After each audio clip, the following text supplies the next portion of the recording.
안녕하세요.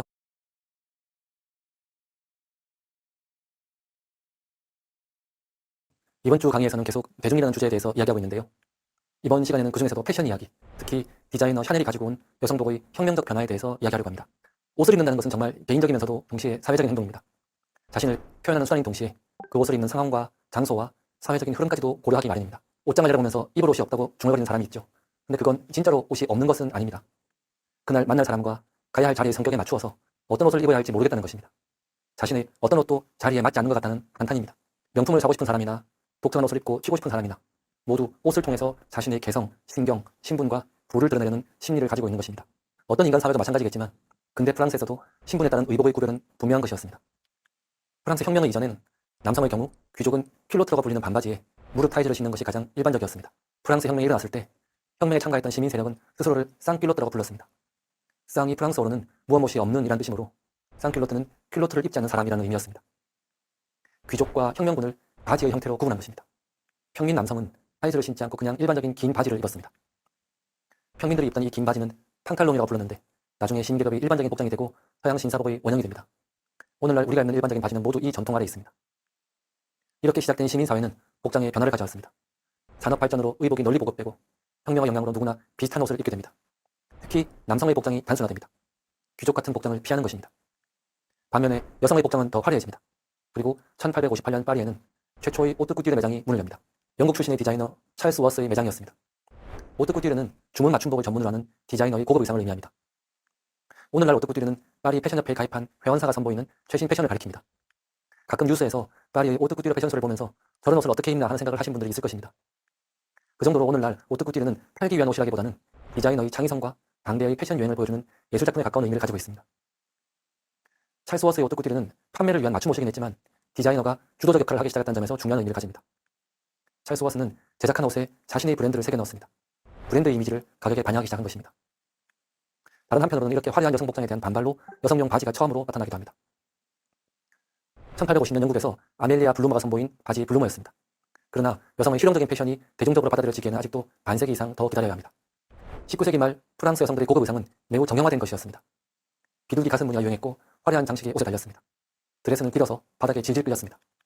모자는 새의 깃털과 조화로 장식되어 있었으며 간혹 과다하다 싶을 만큼 많은 장식을 얻는 경우도 있었습니다. 손에는 손잡이가 긴 우산을 들었습니다. 특히 코르셋이 특징적이었습니다. 허리를 꽉 쬐는 코르셋을 통해서 S자형 실루엣을 강제로 만들어낸 모습이었습니다. 앞은 꼿꼿하게 세우고 코르셋의 허리는 가늘게 조아서 엉덩이와 가슴을 강조한 모습이었습니다. 비비안 리가 주연한 1939년 영화 바람과 함께 사라지다에서 스칼렛 오하라가 코르셋을 입는 장면을 기억하시는지요? 주인공 스칼렛 오하라는 사랑하는 남자에게 잘 보이기 위해서 드레스를 입기 전에 코르셋으로 허리를 최대한 가늘게 만들려고 합니다. 그런데 그게 잘 되지 않자 스칼렛은 기둥을 안고 매달려 있고 하녀가 코르셋을 뒤에서 최대한 끌어당겨서 졸라매는 모습이 나옵니다.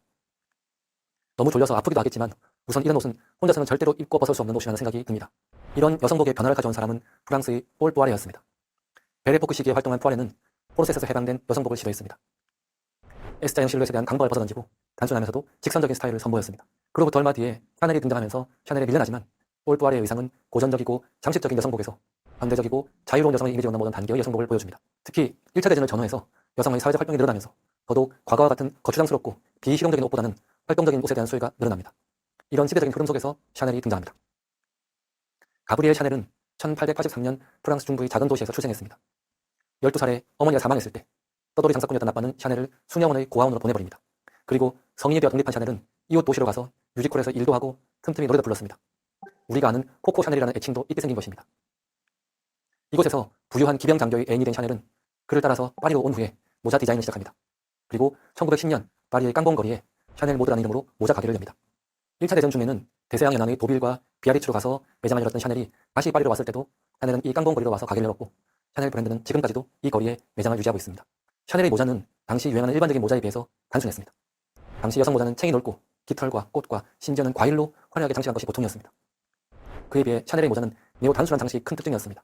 이런 모자가 상류층 여성들에게 성공을 거두었습니다. 사실 샤넬의 패션은 모자만 그런 것은 아니었습니다. 2009년 프랑스에서 만들어진 영화 코코 샤넬을 보면 당시 샤넬과 다른 상류층 여성의 패션이 모자에서부터 의상까지 매우 다른 것을 볼 수 있습니다. 자신의 옷을 직접 만들어 입었던 샤넬은 차라리 남성복에 가까울 만큼 단순하고 화려하지 않은 스타일을 즐겨서 입었습니다. 이처럼 샤넬 패션의 첫 번째 특징은 실용성이었습니다. 오늘날은 명품 브랜드의 대명사가 된 샤넬이라서 실용성이라는 말과는 거리가 멀어 보이지만 지금부터 100년 전 디자이너 샤넬의 명성을 높인 것은 아름다운 실용성이었습니다.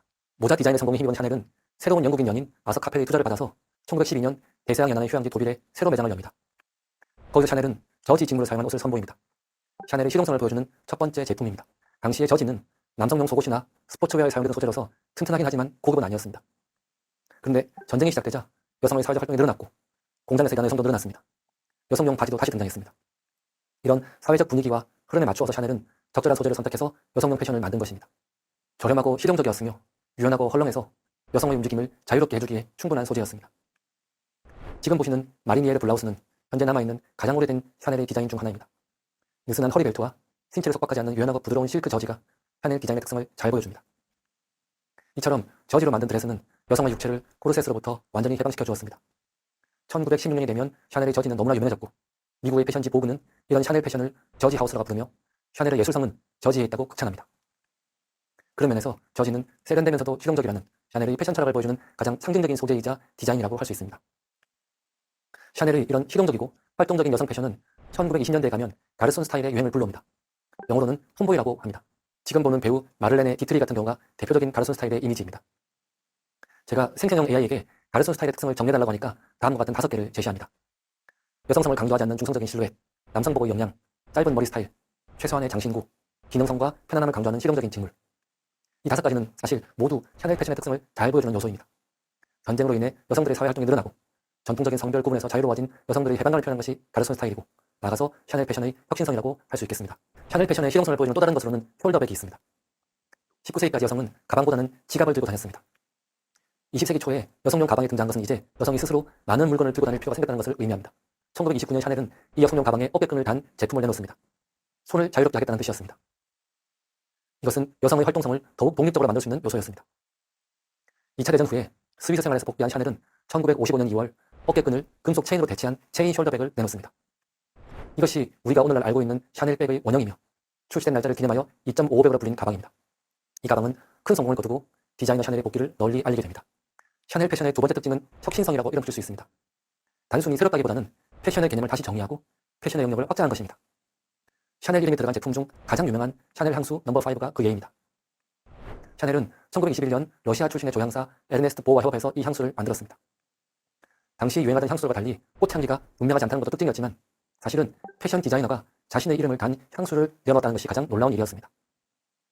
샤넬 넘버5는 그 자체로서도 지금까지 가장 많이 팔리는 향수의 대명사가 되었지만 향수를 패션의 일부로 꺼들인 점, 그래서 의상에서부터 가방, 액세서리, 신발까지 일관성 있게 조화시키는 패션, 우리나라에서 흔히 토탈 패션이라고 부르는 개념을 만들어낸 것이 가장 새로운 부분입니다. 게다가 향수병으로서는 당시 화려한 다른 병과는 달리 매우 단순하면서 세련된 병, 그리고 뚜껑과 라벨 모양을 선택한 점도 신선했습니다.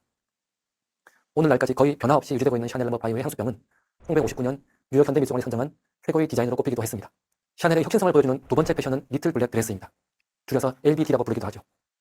사실 20세기 초까지만 해도 검정색은 카페 전문의 옷이나 장례식에 사용되는 것으로 간주되었습니다.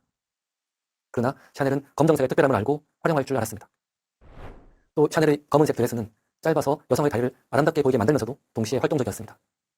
1926년 프랑스판 보그지가 이 드레스는 현대 여성의 유니폼이 될 것이라고 한 말은 과장이 아니었습니다. 당시는 여성들이 다양한 행사에 맞추어서 하루에도 여러 번 옷을 갈아입던 시대였습니다. 샤넬의 홈페이지가 리틀 블랙 드레스는 단순히 아름다운 옷이 아니라 한 벌의 옷으로 격식 있는 자리와 자유로운 옷차림을 넘나들고 낮과 밤의 번개를 넘나들 수 있게 한 급진적인 개념이었다고 말한 것은 그런 의미였습니다. 리틀 블랙 드레스는 한 벌의 옷으로 하루 종일 어떤 자리에서도 입을 수 있도록 한 실용성이자 혁신의 상징과도 같은 것이었습니다.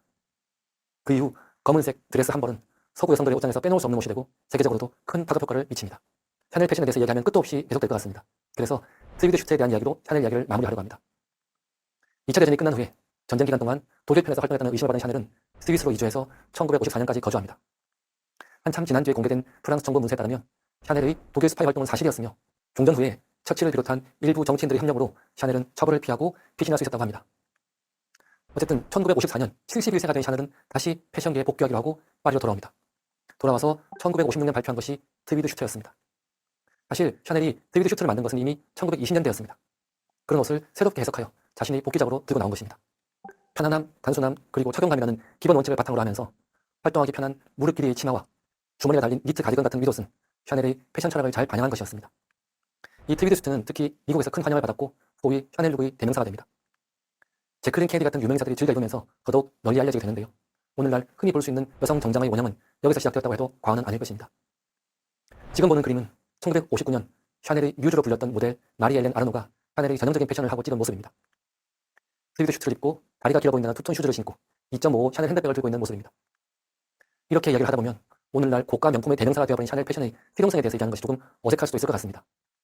하지만 1920년대 불과 10년 만에 샤넬이 만들어낸 여성 패션의 변화를 열거해보면 아마도 수긍이 갈 것입니다. 코르셋이 없는 여성복, 활동적이고 짧은 치마, 튼튼하고 유연하고 헐렁한 옷, 하루 한 벌로 버틸 수 있게 만든 드레스, 모조 보석을 쓴 진주 목걸이와 액세서리, 어깨에 걸 수 있어서 손이 자유로운 가방, 그리고 주머니가 있는 옷까지. 이 모든 것을 한마디로 정리하자면 자유롭고 주체적인 현대 여성이 혼자서 입고 벗을 수 있는 실용적인 옷이라고 할 수 있습니다. 샤넬은 여성의 사회 참여와 활동 증가라는 시대의 흐름을 예상하고 그것을 선도했습니다. 20세기가 되면서 일상복에서 편리함과 실용성이 강조될 것임을 알았습니다.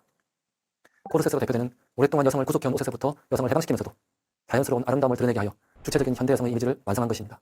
오늘 이야기한 샤넬 관련 자료는 패션 전문 박물관인 영국의 빅토리아 앤 엘버트 뮤지엄과 샤넬 브랜드의 홈페이지에서 많은 부분을 가지고 왔습니다. 거기 더 많은 자료가 있으니까 관심 있는 분들은 해당 페이지를 찾아보시면 좋을 것 같습니다. 이번 강의는 이것으로 마치겠습니다. 감사합니다.